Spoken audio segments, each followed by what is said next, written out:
Tim nasional Indonesia kalah menyakitkan atas timnas Irak di pertandingan perdana babak penyisihan Grup D Piala Asia. Skuad Garuda masih punya sedikit harapan untuk lolos dengan wajib mengalahkan Vietnam di pertandingan kedua. Secara head-to-head, timnas Indonesia sudah nggak pernah menang atas Vietnam sejak tahun 2016 yang lalu.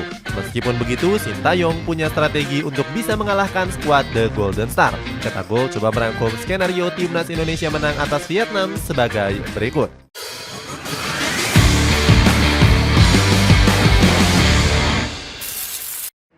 Kalah menyakitkan di laga perdana.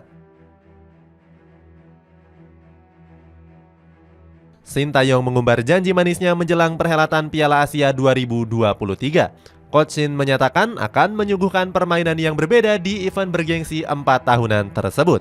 Sintayong kembali akan menurunkan komposisi skuad terbaik di laga perdana Piala Asia. Dia bilang skuadnya saat ini sudah jauh lebih siap dibandingkan 3 laga uji coba yang sebelumnya. Coach Sintayong pun mampu menempati janjinya di laga perdana menghadapi Irak.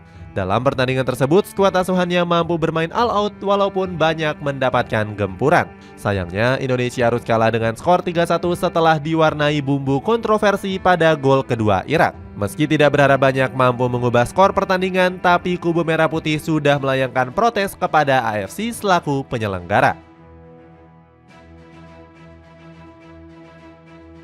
Wajib mengalahkan Vietnam demi menjaga asa lolos.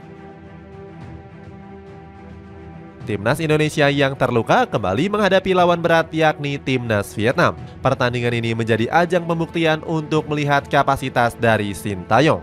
Manajer Korea Selatan itu dituntut mengalahkan Vietnam demi menjaga asa untuk lolos. Secara head-to-head, skuad Garuda punya rekor pertemuan yang buruk atas Vietnam. Dalam 5 pertandingan terakhir, Timnas Indonesia nggak pernah menang atas skuad The Golden Star. Bahkan di pertemuan terakhir, Indonesia takluk dengan skor 2-0. Itu artinya skuad Garuda selalu menjadi bulan-bulanan timnas Vietnam selama 8 tahun. Kemenangan terakhir timnas Indonesia hanya terjadi di ajang Piala AFF 2016 yang lalu. Saat itu timnas Indonesia mampu mengalahkan Vietnam dengan 2 gol tanpa balas. Meskipun punya pertemuan yang buruk, Indonesia masih punya asa untuk meraih kemenangan. Kalau dilihat dari total pertemuan, kedua tim sama-sama saling mengalahkan sejak pertama kali bertemu di tahun 1991. Indonesia dan Vietnam masing-masing mengemas 8 kemenangan dari 27 laga. Peluang besar kalahkan Vietnam. Timnas Indonesia bakal ketambahan kekuatan baru dengan kembalinya Shane Patinama. Pemain keturunan Belanda ini kemungkinan bakal menggeser Pratama Arhan.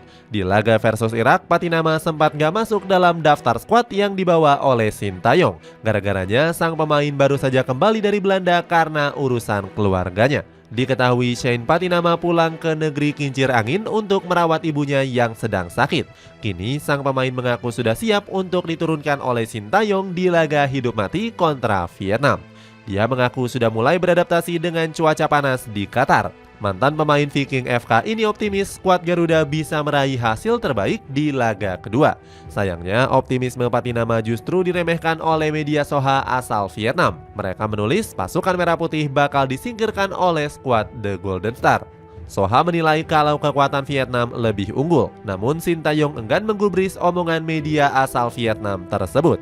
Dia yakin skuad Garuda berpeluang untuk menumbangkan skuad asuhan dari Philippe Troussier. Coach Sintayong juga berambisi untuk menghapus rekor buruk saat bertemu dengan Vietnam. Sintayong diperkirakan akan kembali memainkan formasi 5-4-1. Formasi ini menempatkan barisan pertahanan sebagai tembok kokoh agar sulit dijebol oleh penyerang Vietnam. Asnawi Mangkualam, Rizky Ridho, Jordi Amat, Elkan Bagot hingga Shane Patinama diprediksi bermain sebagai starter utama mengawal sang kiper Hernando Ari. Kelima pemain tersebut diharapkan bisa menahan gempuran para penyerang Vietnam seperti Dinh Bác Nguyen, Van Tuan Nguyen hingga Van Tung Nguyen. Posisi gelandang tengah bakal diisi oleh duet pemain keturunan yakni Ivan Jenner dan juga Justin Hapner. Keduanya tampil impresif saat berhadapan menghadapi timnas Irak. Jenner dan juga Hapner akan direpotkan oleh lini serang serta winger cepat Vietnam seperti Tuan Hai Pham. Sedangkan pos sayap kanan dan kiri Indonesia kemungkinan kembali ditempati oleh Yaakob Sayuri dan Marcelino Ferdinand yang cukup solid di pertandingan lalu. Marcelino sendiri mampu mencetak 1 gol setelah menerima umpan matang dari Yakob Sayuri. Di ujung tombak penyerangan, Rafael Strike ataupun Ramadan Sananta mungkin akan diplot sebagai striker tunggal. Sintayong nggak mau menyerah begitu saja dan optimis bisa meraih 3 angka. Dirinya nggak mau mengulang kekalahan pertama saat berhadapan kontra Irak.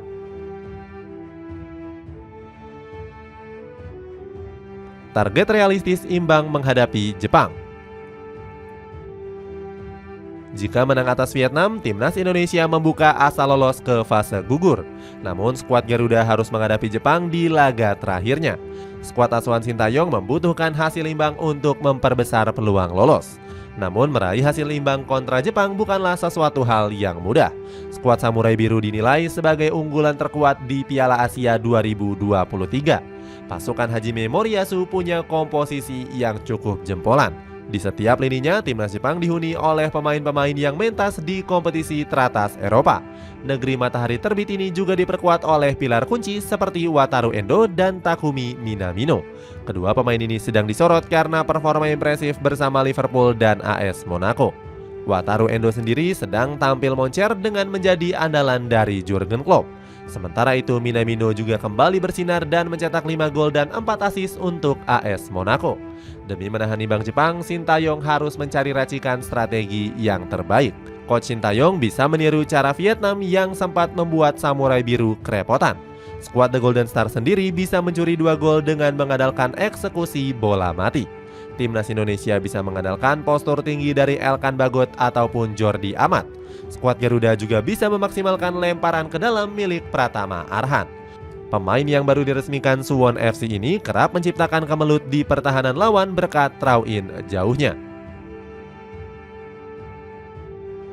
Sedikit bernafas lega dengan regulasi. Seandainya menang melawan Vietnam dan imbang menghadapi Jepang, Indonesia akan memperoleh 4 poin. Dengan begitu, skuad asuhan Sintayong sudah hampir dipastikan lolos untuk menjadi peringkat 3 terbaik. AFC sendiri memberikan jatah 4 slot untuk posisi 3 terbaik yang berhak lolos ke babak 16 besar. Kriteria penilaian ini disusun berdasarkan 5 kategori. Tim cetak gol coba merangkum hitung-hitungan poinnya berdasarkan apa yang terjadi di Piala Asia 2019. Perlu diingat, ini hanyalah gambaran untuk mempermudah penjelasan. Pertama, AFC menghitung jumlah poin yang diraih oleh masing-masing negara. Setidaknya butuh 3 poin untuk bisa lolos. Kedua, AFC juga menghitung selisih gol yang didapatkan oleh peringkat 3 terbaik dalam masing-masing grup. Para negara setidaknya mencatatkan minimal selisih gol -1. Jika semuanya sama, maka AFC menghitung jumlah gol yang dicetak oleh masing-masing tim di babak penyisihan. Kemudian AFC juga menilai poin kedisiplinan yang dicatat oleh masing-masing negara. Artinya, selain harus mencetak banyak poin, Indonesia diharapkan bisa bermain bersih tanpa banyak pelanggaran fatal dan mampu mencetak gol sebanyak-banyaknya. Jika skenarionya berjalan baik, maka Indonesia dipastikan lolos ke babak 16 besar. Nantinya, Asnawi Mangkualam dan kawan-kawan bakal berhadapan dengan juara grup A ataupun grup B. Itulah ulasan preview dan skenario timnas Indonesia menang atas Vietnam demi lolos dari fase gugur. Bagaimana pendapatmu? Apakah skenario ini bisa berjalan baik di mana Indonesia akan lolos dari fase grup dan mencetak sejarah baru? Coba tulis pendapatmu di kolom komentar di bawah ini.